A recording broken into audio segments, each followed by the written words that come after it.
ఇలా రేవంత్ రెడ్డి గారి నాయకత్వంలో సునీల్ కన్గోల్ గారు మా 10 మంది ఎమ్మెల్యేలని బీఆర్ఎస్ పార్టీ నుంచి కోట్ల రూపాయలు ఇచ్చి కొనుగోలు చేయగలిగిండు.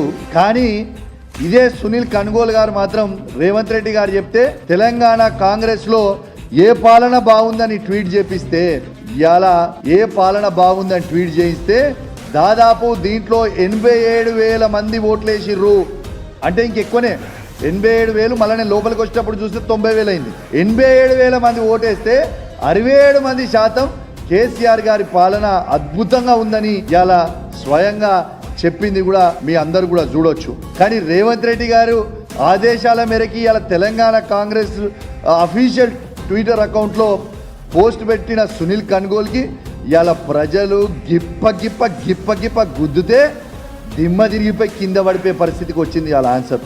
ఇది బాబు, ప్రజలంటే ఏమనుకుంటావు? తమాషా అనుకుంటున్నావా? నీ ఇష్టం ఉన్నట్టు అబద్ధాలు చెప్తుంటే, నీ ఇష్టం ఉన్నట్టు చేస్తుంటే ఇలా ప్రజలు ఏం చూస్తలేరు అనుకుంటున్నావా? ఇది కూడా ఆర్టీవీ వాళ్ళు పెట్టిండ్రు. ఆర్టీవీ వాళ్ళు కూడా పెట్టిన దాంట్లో ఏమొచ్చిందో చూడండి. 80% మంది కేసీఆర్ గారి పాలన కోరుకుంటున్నారు, 20% మంది రేవంత్ రెడ్డి గారి పాలన కోరుకుంటున్నారు అని చెప్పారు. ఇకనన్నా సిగ్గుండాలా అవుతారు రేవంత్ రెడ్డి గారు?